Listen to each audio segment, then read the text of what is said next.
약할 때 강함 되시네. 나의 보배가 되신 주 나의 모든 것. 우리 잠시 기도드리겠습니다.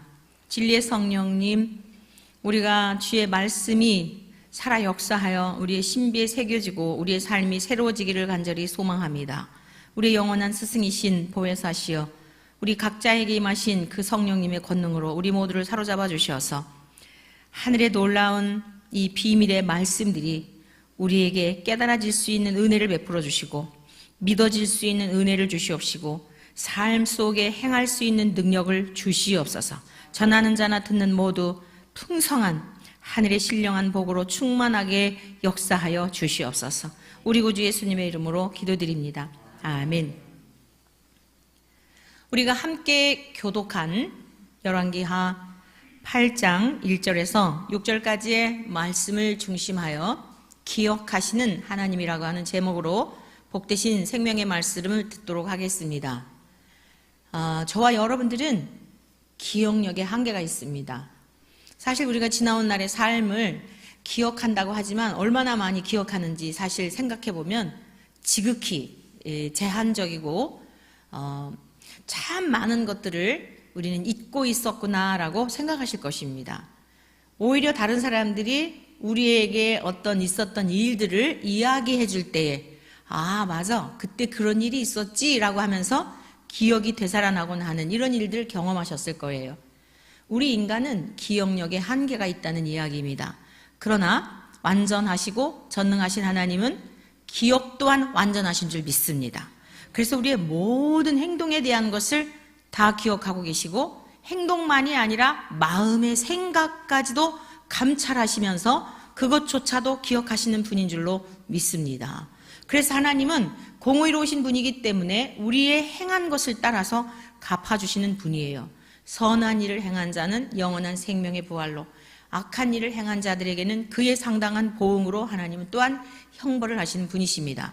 그러므로 저와 여러분들이 이 땅에 사는 날 동안 우리의 모든 행동, 우리의 말하는 것, 심지어 우리의 생각하는 것까지도 하나님이 보고 계심을, 듣고 계심을, 기억하심을 기억하여서 우리가 늘상 하나님 앞에서 살아갈 수 있기를 축복합니다.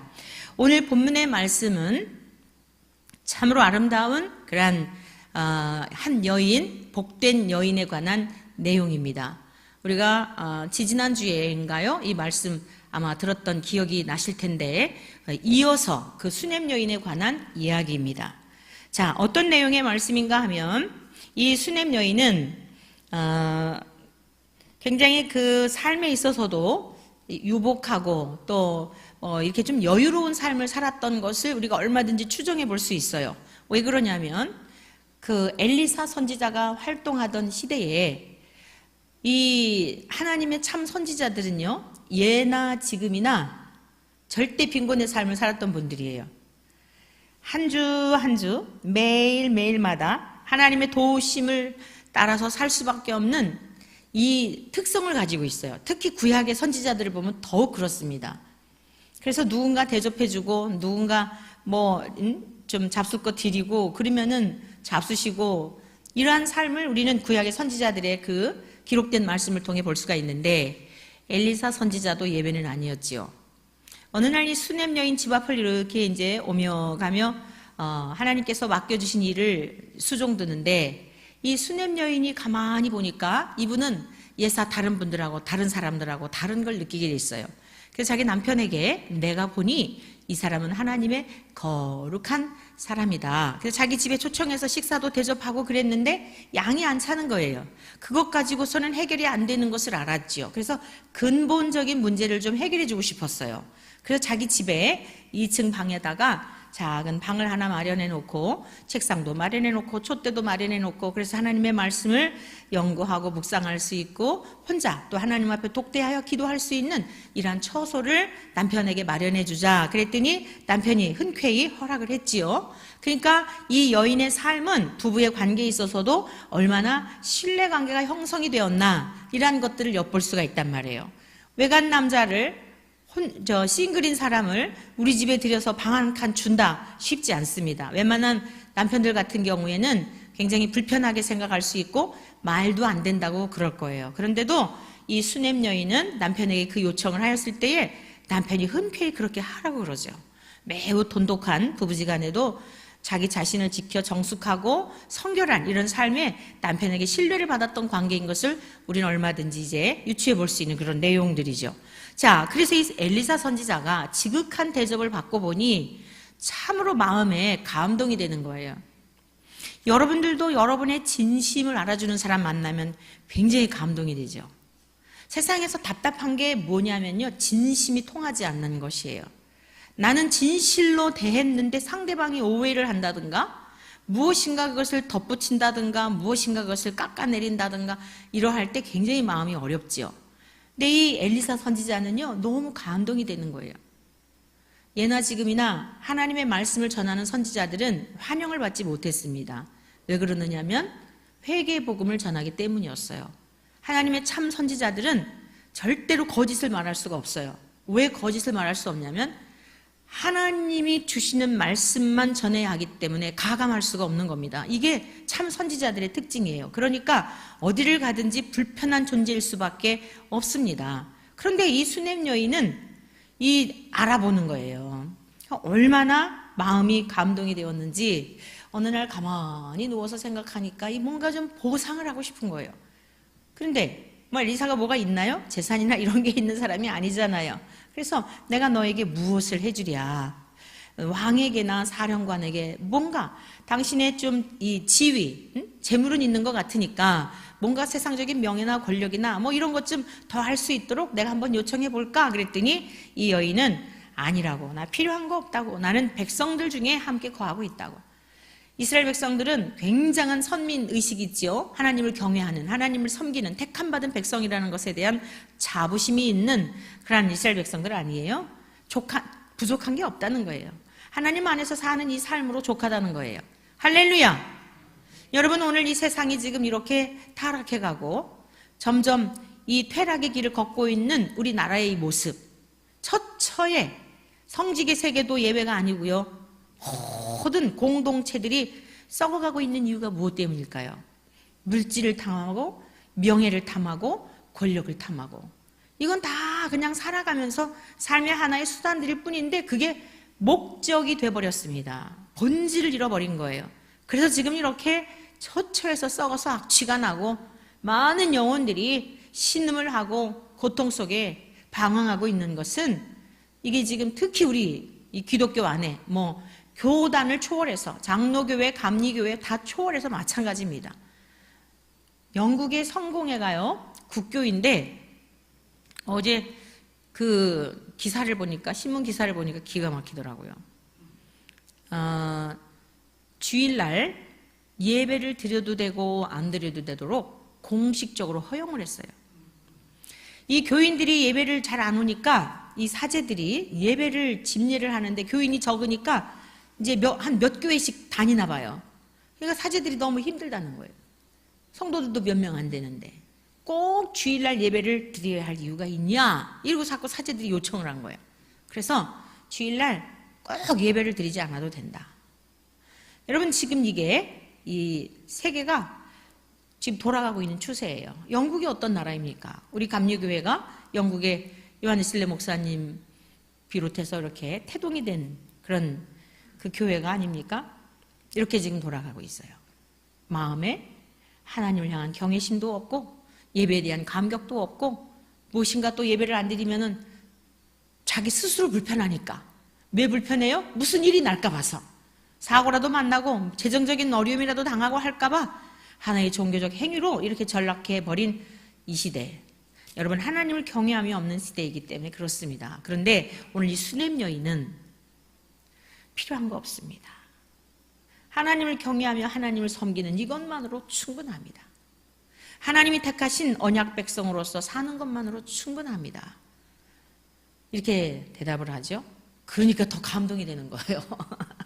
여러분, 이 선지자가 그러니까 더 감동이 돼서요, 그 사환에게 근데 이 집에 꼭 필요한 게 없을까? 그래도 내가 뭔가 좀 보답을 하고 싶다. 그랬더니 이 사환이 말하기를 제가 보니 이 집에 자식이 없습니다. 남편은 나이도 늙었고 이 지금 무자한데 이 가정에 꼭 필요한 것은 아들입니다. 자식입니다. 그랬더니 여인을 부르죠. 수넴 여인이 엘리사 선지자 앞에 왔어요. 그리고서는 내년 이맘때 내가 아들을 안으리라 이랬습니다. 그랬더니 네 주여 놀리지 마십시오. 말도 안 되는 얘기 하시지 말라고 그러면서 한사코 있을 수 없는 일임에 대한 것을 얘기합니다. 그런데 그 다음에 정말 아기가 태어났죠. 아기가 태어났는데 이 아기가 또 얼마쯤 가정의 기쁨이 되고 즐거움이 되다가 죽었어요. 그런데 그 죽은 아들을 엘리사가 살려놨잖아요. 자, 여기까지 여러분들은 이제 들었던 내용의 말씀이기 때문에 잘 아실 거예요. 오늘 이어서 무슨 내용인가 하면 이 여인이 살고 있는 이 지역에 기근을 만나게 된 거예요. 자, 우리 한번 성경 말씀 8장 1절을 같이 보시겠습니다. 엘리사가 이전에 아들을 다시 살려준 여인에게 이르되 너는 일어나서 내 가족과 함께 거주할 만한 곳으로 가서 거주하라. 여호와께서 기근을 부르셨으니 그대로 이 땅에 7년 동안 임하리라 하니. 네, 앞에 지금 다 설명해 드린 내용이에요. 죽었다가 살아난 아들, 수넴의 아들을 살려준 이 여인 가족에 대한 이야기예요. 이 땅에 하나님께서 기근을 내리실 거라는 거죠. 왜 그러느냐? 당대의 그 왕이 패역하고 백성들도 타락하여서 하나님이 하나님 되심에 대한 것을 보여주셔야 할 그런 상황이었기 때문에 이 땅에 지금 뭐라 그랬어요? 여호와께서 기근을 부르셨으니 이랬잖아요. 사랑하는 성도 여러분들이요, 우리가 인생을 살아갈 때에 경제적인 어려움을 만나기도 하고 여러 가지 일들을 만날 때가 있어요. 그런데 가장 먼저 드려야 할 기도는 뭐냐? 하나님, 우리가 깨닫기를 바라는 것이 무엇입니까? 자, 우리 인생에 문제가 있을 수 있단 말이에요. 이게 지금 수넴 여인도 똑같은 문제를 만나게 된 거예요. 기근을 만나게 된 거예요. 경제적인 빈곤의 문제를 지금 직면한 이 상황이 됐다는 이야기죠. 그런데 똑같이 기근을 만났지만 하나님께서 하나님의 사람을 통하여 피할 길을 내시는 거예요. 할렐루야. 하나님이 우리네 인생 가운데 때로는 시험을 당하기도 하지만 감당하지 못할 시험이 없어요. 믿으십니까? 감당할 시험 외에는 허락지 않으신다고 했습니다. 그러므로 그런 어려운 일을 만날지라도 감사할 수 있기를 축복합니다. 그 시험을 잘 통과하면 상상할 수 없는 하나님의 선물 보따리가 준비되어 있어요. 우리가 계획한 것보다 생각한 것보다 상상할 수 없는 선물 보따리가 준비되어 있습니다. 분명합니다. 하나님을 신뢰하시기를 축복합니다. 그래서 이 여인에게 기근을 만날 것이니 블레셋으로 가서 그 이웃으로 가서 잠시 피신해 있어라 라고 이야기를 한 거예요. 자, 그랬더니 2절 말씀 같이 보시겠습니다. 여인이 일어나서 하나님의 사람의 말대로 어떻게 했어요? 행하여 그랬어요. 끝까지 신뢰하는 거예요. 그 선지자가 말한 대로 지금은 당장 살기 괜찮은데 왜 어디를 가라 그래요? 이럴 수 있잖아요. 네, 이렇게 미리 예견해주고 권고하였을 때에 이제 행했다 그랬습니다. 그리고서는요, 그의 가족과 함께 가서 블레셋 사람들의 땅에 7년을 살다가 돌아온 거예요. 다시 돌아왔는데 문제가 생겼습니다. 무슨 문제가 생겼냐면 7년이 다음에 여인이 블레셋 사람들의 땅에서 돌아와 자기 집과 전토를 위하여 호소하려 왕에게 나아갔습니다. 이상한 상황이 펼쳐진 겁니다. 잠깐 기근을 피해서 갔는데 다른 사람이 집에 들어와서 이걸 완전히 집을 차지하고 내 집이라고 그러면서 전답도 그거를 다 자기 토지라고 하면서 우기는 거예요. 여러분, 이렇게 우겨대는 사람 감당 안 되죠? 내 거라고 우기는 사람 정말 감당 안 돼요. 그냥 막 이 무지막지하게 하는 사람은요, 이 감당할 수가 없는 이 완고하고 강팍하고 고든 마음, 바로와 같은 마음이죠. 하나님의 방법으로 해결해 주시는 방법밖에 없어요. 자, 이 여인이 너무 억울하고 하소연할 데가 없어요. 왕에게 갔습니다. 여러분들은 문제를 만날 때 누구에게 가십니까? 문제를 만날 때 시편 121편에 있는 말씀과 같이 저와 여러분들은 내가 산을 향하여 눈을 들리라. 나의 도움이 어디서 올꼬? 천지를 지으신 여호와에게서로다. 만왕의 왕이 되시는 하나님께 먼저 나갈 수 있기를 축복합니다. 분명히 성경 우리에게 가르쳐주고 있죠. 이 여인도요, 최고의 권위자, 최고의 힘이 있는 그 왕에게 나아갔어요. 왕에게 나아가서 자, 그때에 왕에게 갔는데요. 그때 무슨 상황이 펼쳐졌냐면 왕이 하나님의 사람의 사환 게하시와 서로 말하며 이르되 너는 엘리사가 행한 모든 큰 일을 내게 설명하라 하니 자, 왕하고요. 엘리사의 사환이었던 게하시하고 대화를 나누는 중이었어요. 지금 여인이 딱 찾아갔을 때에 무슨 얘기를 하고 있었냐면 엘리사가 그동안 무슨 일을 했는지 좀 얘기해봐라 이러고 얘기를 하고 있는데 5절 게하시가 곧 엘리사가 죽은 자를 다시 살린 일을 왕에게 뭐 할 때에? 이야기할 때에 그 다시 살린 아이의 어머니가 굉장히 기가 막히죠? 여러분 하나님이 행하시는 이 타이밍은 이렇게 정확한 줄로 믿습니다.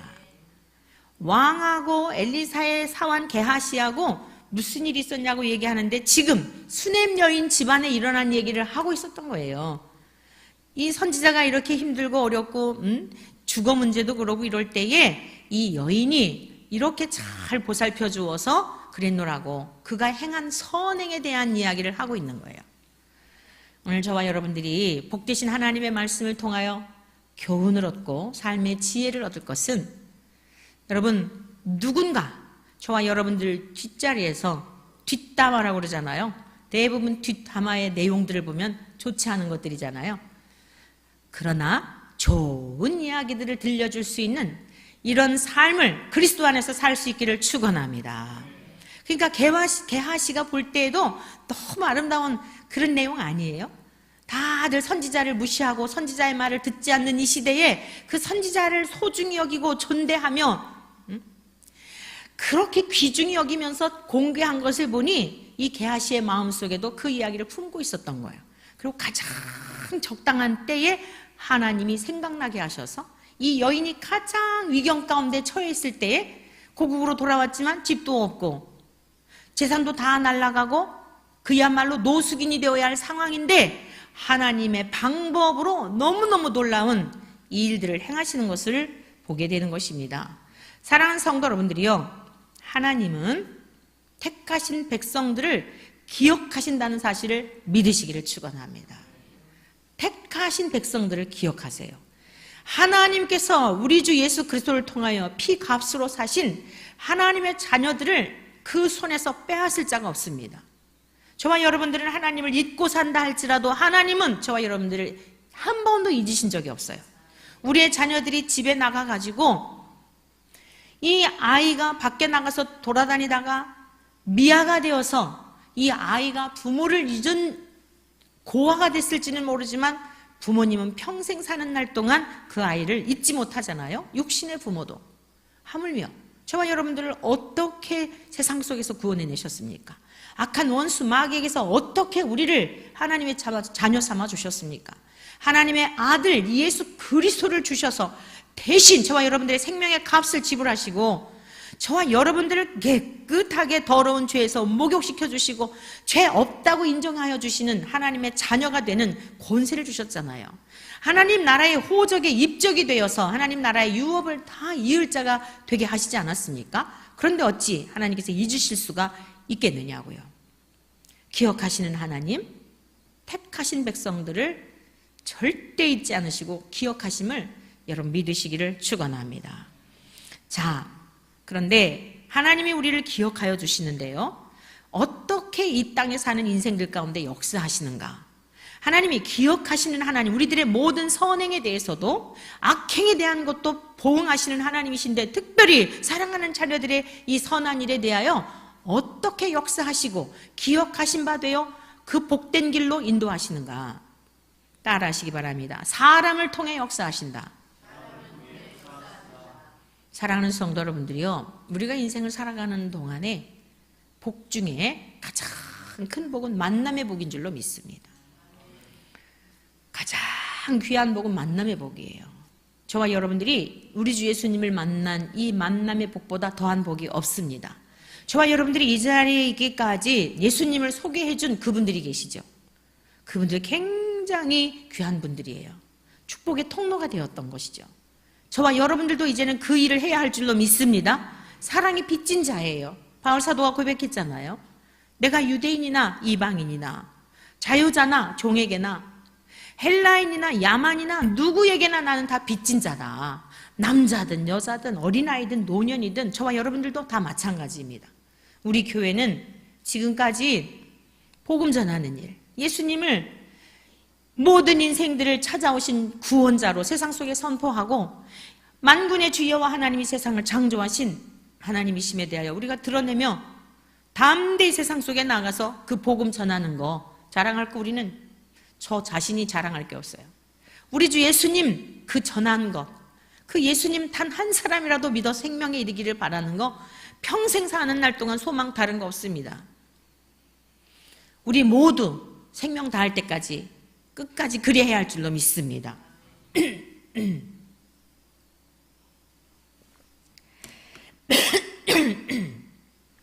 자, 우리 한번 성경 말씀 같이 보십니다. 하나님은 누구를 통해 역사하신다고요?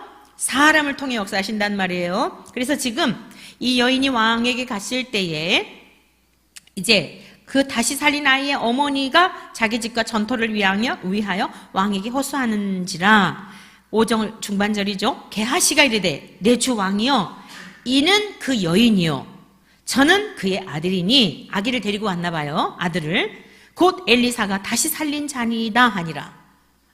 있었던 사건을 이야기하고 있는데 주인공들이 나왔으니 얼마나 이게 지금 재밌는 상황입니까? 참 왕도 실감이 나지 않았겠어요? 이 아들이 죽었다가 살아난 아들입니다. 그 엘리사가 살린 아들입니다. 이러고 얘기하고 있었단 말이죠. 왕이 그 여인에게 묻습니다. 이 지금 억울함을 호소하러 왔잖아요. 여인에게 물어요. 여인이 설명을 해요. 뭘 설명한 거예요? 아니 엘리사 선지자가 이 땅에 기근이 있을 것이라고 하여서 블레셋으로 잠시 2주에 있으라 그래가지고 갔더니 기근이 이제 끝나서 제가 다시 본국으로 돌아왔더니만 글쎄 우리 집도 차지하고 있고 전답도 다 다른 사람이 차지하고 있으면서 추지를 않습니다. 이 거처할 곳도 없고 이런 지경입니다. 여러분 거처할 것도 없는 거 생각나시죠? 누가 거처할 곳이 없었어요? 엘리사 선지자가요. 엘리사 선지자가 거처할 것도 없었을 때에 이 여인이 어떻게 했어요? 자기 방 한 칸 드렸잖아요. 누구를 위한 선행이었어요? 자기를 위한 것이었어요. 왕에게 그 얘기를 합니다. 그랬더니 보세요. 같이 우리 한번 6절 다 같이 읽습니다. 시작. 왕이 그 여인에게 물으매 여인이 한 관리를 임명하여 이르되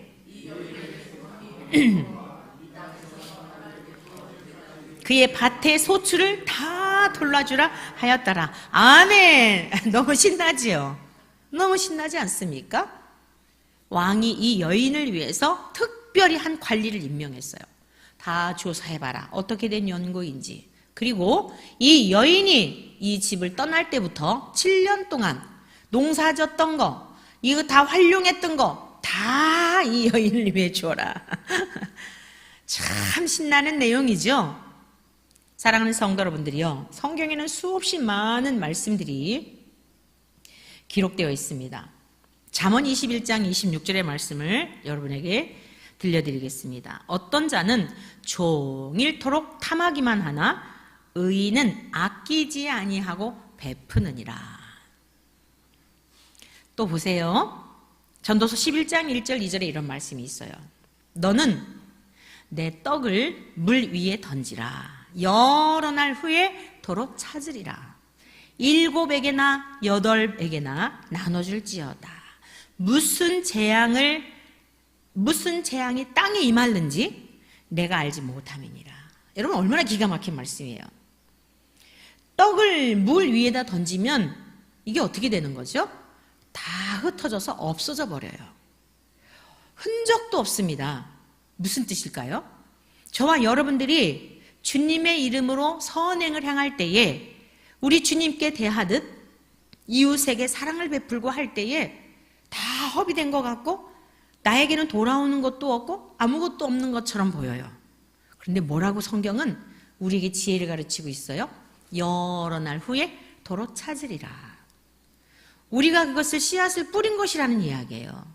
오늘 이 여인 가정에 일어나는 일을 보십시오. 얼마나 정확하게 하나님의 말씀이 어떻게 응하여졌는지.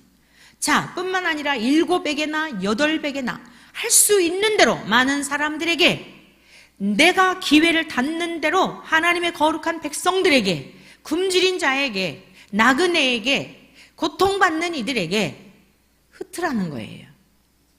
악인은 자기 무엇인가 쌓으려고 하고 자기만 위해서 살려고 하지만 의인은 즐겨이 베푼다고 말씀하고 있지요. 그런데 할 수 있는 것, 마음껏. 왜 그러느냐? 내가 세상에 사는 날 동안 어떤 재앙을 만날는지 알지 못한다는 거예요. 무슨 말씀이죠? 내가 행한 것에 대하여 재앙의 때에, 기근을 만났을 때에 내가 뿌려놨던 거 도로 찾게 된다는 거예요. 너를 위해서 쌓아놓으라는 것입니다. 오늘 우리 그리스도인들이 특히 이 시대에 굉장히 물질이 우상이 되어 있어요. 이 물질 때문에 다 넘어지는 거예요. 오늘 우리 권사님 재무 보시면서 아우 진짜 우리 하나님은 아우 지금 한 1억쯤 이렇게 통장에다가 딱 놓고서 그냥 다 좀 그냥 든든하게 이루고 좀 하면 얼마나 좋으실까요? 제가 그랬어요. 권사님, 우리 주님께서 다른 기도는 다 이렇게 들어주신 것 같은데, 아니 보류해 두신 것 같은데 제가 드린 기도 이거만큼은 정확하게 잘 들어주고 계시다고. 제가 가만히 이 신학하고서 목회자가 되는 이 여정 가운데 주변을 이렇게 어린 날에 살펴봤어요. 20대 때.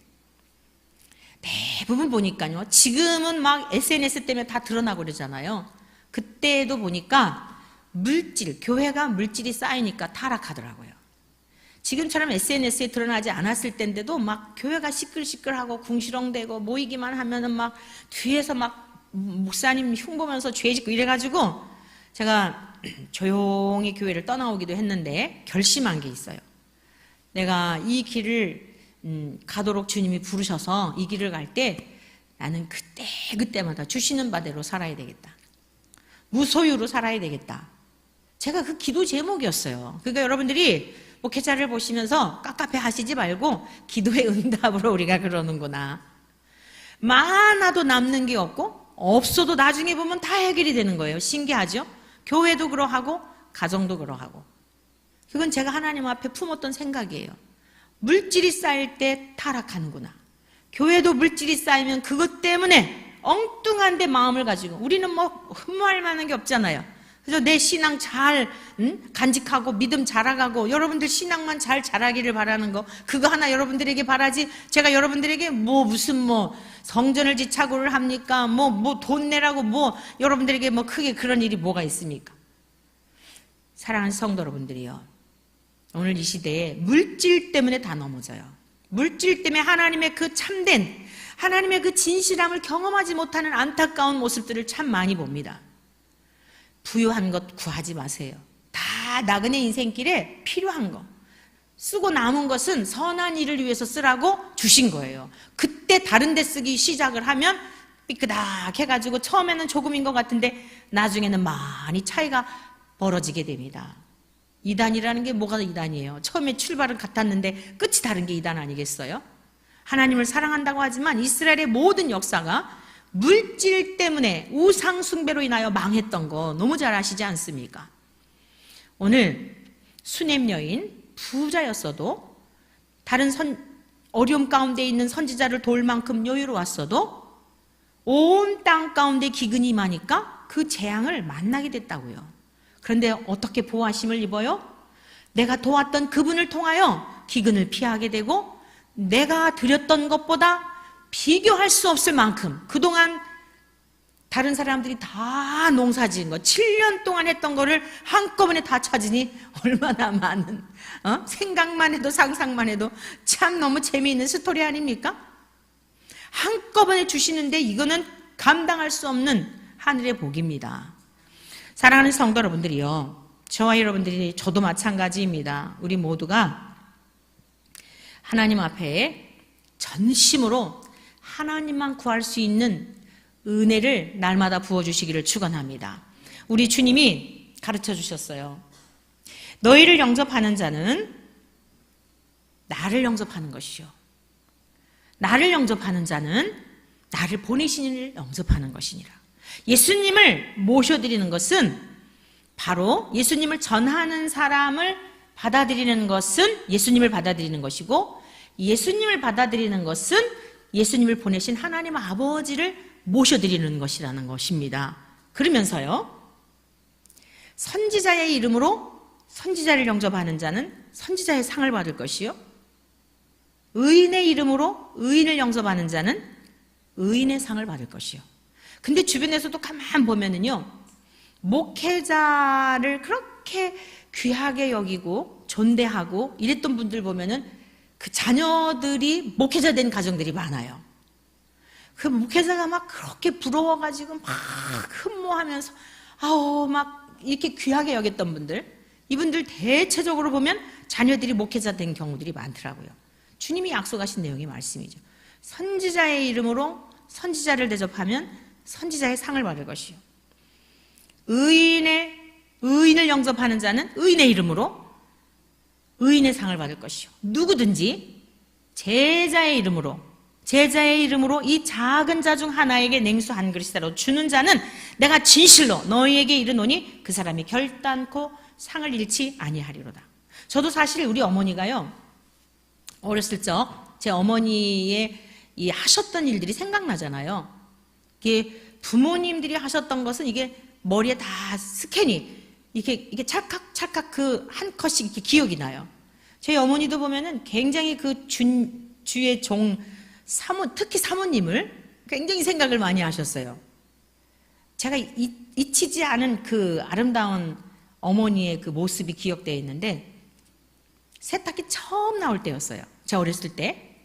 그때 시골에서요, 감히 집에 세탁기 둘 생각을 못하죠. 시골에서 어떻게 세탁기 처음 나올 때 비싸기도 하고. 근데 그 사모님이 신방 다니시고 목회 도우시면서 언제 빨래 하시느냐고 오라버니들이 용돈 드린 거, 금부치 같은 거 사드린 거, 이런 거 다 모아놨다 그걸 팔아가지고요, 세탁기 선물하는 것, 그거 보면서 제가 굉장히 좀 어린 나이지만 충격적이었어요. 우리 집에는 끝까지 서울에 오실 때까지 세탁기 없었어요. 나중에 서울로 오셨지만 세탁기 두시지 않았어요. 그리고 평생에 반지 이런 거 끼고 다니신 적이 없어요. 그거 다 모아가지고 그렇게 베푸시고. 여러분, 지금은 여성 목회자들이 많이 배출이 됐지만요, 이 딸이, 어머니는 가셨지만 그 열매로 오늘 목사가 되었잖아요. 어머니가 나그네들을 섬기고 장애자들을 섬기고, 우리 집은 항상 객이 끊이질 않았어요. 우리 동네에 당달봉사가 있었는데, 눈은 떴는데 못 보는 사람을 당달봉사라 그래요. 눈은 떠서 멀쩡해요. 우리 동네 아이들이, 저희 동네 남자애들이 11명이었다 그랬잖아요. 제 또래가. 여자는 저 하나고. 얼마나 짓궂은지요. 이 당달봉사 아저씨를 그렇게 놀렸어요. 그리고 이제 항상 하도 우리 집에 자주 오니까 미안해갖고 최후의 보루예요. 다른 집 다니면서 못 얻어 드시면 마지막 우리 집에 와요. 그러니까 언제라도 가면은 밥을 주니까. 그러니까 이분이 미안하니까 다른 집 다 다니고서 이제 마지막 못 드셨을 때는 오곤 하더라고요. 이게 다 어렸을 때 제 기억이에요. 그러니까 그런 것들을 그냥 이렇게 보고 자랐기 때문에 그게 특별한 게 아니에요. 그게 특별한 게 아니고 당연히 사실 그렇다고 해서 뭘 얼마나 베풀고 살았겠습니까마는 그게 그냥 항상 일상이었어요. 나그네가 우리 집에 오고 이렇게 팔러 오는 아주머니들 있으면 꼭 동네 한중앙에 있는 우리 집에, 그리고서는 이분들이 뭔가 냉수라도 대접을 하고. 여러분, 주님의 가르침이에요. 주님의 가르침. 그 우리 살림이 넉넉해서 그랬을까요? 아니에요. 우리가 주님이 우리 안에 계시고 주님을 모시고 살아가게 되면 누구에겐가 뭘 베풀고 싶어 못 견디는 거예요. 그래서 사실 자기 만족이에요. 자기가 기뻐서 하는 거지 내가 뺏긴다 생각하면 이거 어떻게 합니까? 그 자기 기쁨이 있는 겁니다. 예수님 믿지 않는 분들도 이 사회 봉사하시고 평생 콩나물 장사해서 모으셨던 거 그 기부하시고 그러잖아요. 기쁨이 있기 때문이에요. 보람이 있기 때문입니다. 하물며 이 세상 만물을 지으신 하나님 아버지, 우리들의 아버지가 우리 주 예수님의 이름으로, 하나님의 이름으로 다른 이들에게 그런 일을 행할 때에 여러분 상을 잃으시겠어요? 상을 잊으시겠습니까? 얼마나 부유하신 분이신데. 또 말씀하셨어요. 마태복음 10장 29절 이하인데, 예수께서 이르시되 내가 진실로 너에게 이르노니 나와 복음을 위하여, 우리 주 예수님과 복음을 위하여 집이나 형제나 자매나 어머니나 아버지나 자식이나 전토를 벌인 자는 현세에 있어 집과 형제와 자매와 어머니와 자식과 전토를 100배나 받되 이랬어요. 내세에만 말씀하신 게 아니에요.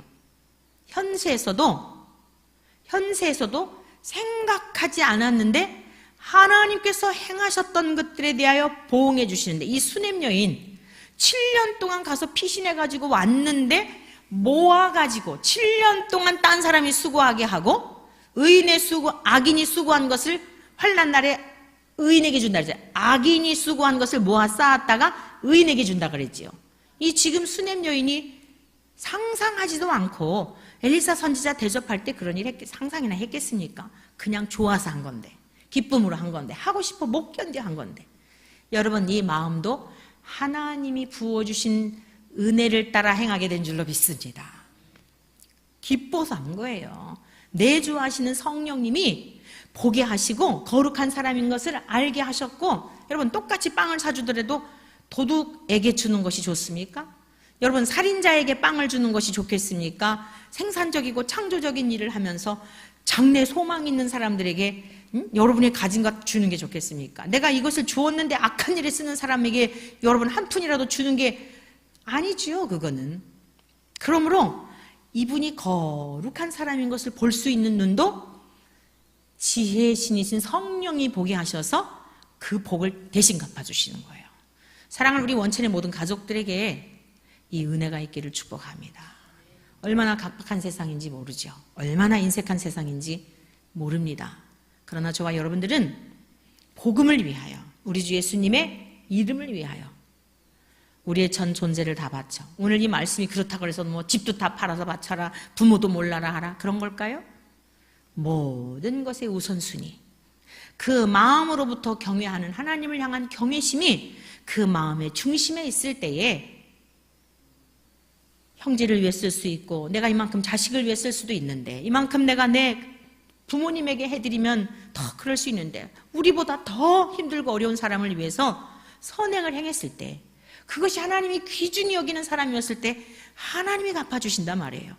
우리의 부모님을 책임져 주시고 우리의 자녀를 책임져 주시고, 나는 여기서 주님의 이름으로 행하였는데 우리의 자녀들이 흩어져서 어디에 있든지 또 다른 이들이 그들을 돌보는 이런 역사가 일어나요. 우리 지난번에 김 권사님이 그런 얘기를 하시더라고요. 이 김 권사님이 이렇게 그냥 넉넉하셔갖고 아기들을 잘 보시잖아요. 요즘 우리 아기들이 없는데 하여간 권사님 품에 안 거친 아기들이 없지요. 뭐 우리 아이들도 마찬가지고. 그 예배 시간에 아이들을 그렇게 안아주면 잘 자잖아요. 그래갖고 많은 아이들을 넉넉한 품에서 예배 끝나고 나면 애들이 일어나고 이러지요. 그랬단 말이에요. 근데 이제 영한 형제가 결혼을 해서 직장 근처로 이제 교회를 다니게 되었는데 걱정이 됐다는 거예요. 그 큰 교회에서 이 또 며느리는 신앙생활을 안 했다가 이제 남편 따라서 교회를 다니는 이런 상황인데, 이제 아기 나와가지고 교회를 다니는데 그렇게 참 서먹서먹하고 잘 적응도 못하고 또 아기 데리고 다니면서 신앙생활하기 쉽지가 않잖아요. 그랬는데요, 얼마나 이 하영이가 교회의 이 주인공이 돼서 그냥 가기만 하면 서로 이 아기를 안아주려고 그러고, 그 예배 시간만 되면 아이가 잠든대요. 또 잠들고 또 깨면 일어나고. 여러분, 하나님은요 공짜가 없으세요. 이곳에서 아기들을 사랑으로, 어미의 마음으로, 할머니의 마음으로 품었더니 내 자식이 다른 데 가서 그렇게 귀중히 여김을 받으며 다른 권사님들이 아기들을 또 돌보면서 예배를 부모가 드리는데 편하게 드리도록. 여러분, 정말 공짜가 없어요. 공짜가 없습니다. 복음을 위하여, 우리 주 예수 그리스도의 복음을 위하여 아낌없이. 근데 여기 보니까 뭐라 그랬어요? 박해를 겸하여 받고, 박해를 겸하여 받는데요, 현세에서도 100배, 이건 하늘의 수입니다. 하나님 아버지의 방법으로 주시는 복을 말하는 거예요. 근데 박해를 겸하여 받는다는 것이에요.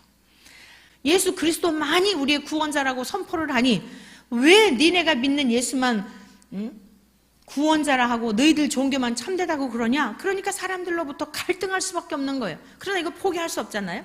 예수님은 유일하신 구원자이시오. 예수님은 우리의 생명의 주가 되시며 그 예수님은 하나님과 동일한 분으로서 그분으로 말미암지 않고는 우리가 구원을 얻을 자가 없다라고 하는 것은 이건 영원불변한 진리잖아요. 우리가 이 자리에서 죽는 한이 있다 할지라도 이거 포기할 수 없잖아요. 그렇기 때문에 세상의 사람들과 갈등할 수밖에 없는 겁니다. 박해를 받는 거예요. 미움을 받고. 믿음의 선진들이 다 그랬죠. 우리 주님은 말할 것도 없고 주님의 그 가신 길을 따르는 모든 믿음의 선진들이 한결같이 박해를 받았습니다. 사랑하는 성도 여러분들이요, 이제 따사로운 봄 기운을 완연히 느낄 수 있는 계절이에요. 이제 겨우내 우리들도 영적으로 좀 많이 쉬었지만 이제 다시 모든 만물이 움트고 새싹이 나오고 만물이 소성함을 입는 것처럼 저와 여러분들도 이제 복음을 위해서 더 달려나갈 수 있는 그런 저와 여러분 되시기를 간절히 축복합니다. 박해를 겸하여 받고 내세에 영생을 받지 못할 자가 없다고 말씀하셨습니다. 사람들이 우리를 기억해 주는 것도 매우 기쁜 일이지만 하나님이 우리들을 기억하여 주신다면 더 이상 무엇을 바랄 게 있겠습니까? 사람들이 우리를 기억해 주지 못한다고 서운해할 것도 없고 슬퍼할 것도 없고 설령 이 땅에 사는 동안 열매가 없다 할지라도 하박국 선지자가 고백한 것처럼 감람나무에 포도나무에 무화과나무에 열매가 없고 소출이 없을지라도 외양간에 소가 없을지라도 여호와로 인하여 기뻐하고 즐거워하는 저와 여러분들이 되어서 하나님 한 분 우리의 진심을 알아주시고 주님을 향한 사랑의 마음을 알아주시고 주님을 향한 그 경외하는 마음을 주님이 알아주시고 기억하신다면 사랑하는 성도 여러분, 저와 여러분들은 이 땅에 살 동안 더 바랄 것이 없는 복된 인생인 줄로 믿습니다. 하나님이 택하신 백성들을 반드시 기억하시며 사람들을 통해 때마다 역사하셔서 하나님이 하나님 되심을 드러내시는 이 놀라운 일들을 우리는 앞으로도 계속 보게 될 것입니다. 하나님을 신뢰하심으로 끝까지 우리를 기억해 주시고 인정해 주시고 사랑해 주시는 주님을 의지하여 일생 동안 승리의 삶을 살아가는 우리 모두 되시기를 주의 이름으로 간절히 축원합니다. 기도드리겠습니다. 자비로우신 하나님 아버지 감사합니다. 복되신 말씀을 통하여 너무나 아름다운 기록된 말씀을 통하여 우리가 어떠한 삶을 살아야 할지 깨우쳐 주시니 감사합니다. 주님, 우리의 마음의 눈을 열어주시고 지혜와 계시의 영을 허락하여 주시어서 세상적인 관점으로 세상에서 살지 말게 하시고 하나님의 관점으로 하늘나라의 법칙으로 살게 하여 주시옵소서. 한 주간도 우리 모든 사랑하는 권속들 선한 열매를 많이 맺을 수 있도록 풍성하게 씨앗을 뿌리며 살아가는 한 주간이 되게 하여 주시고 기쁨의 좋은 소식들이 들려지게 하옵소서. 예수 그리스도의 이름으로 기도드립니다. 아멘. 약할 때 강함 되시네 나의 보배가 되신 주 나의 모든 것 주 안에 있는 보물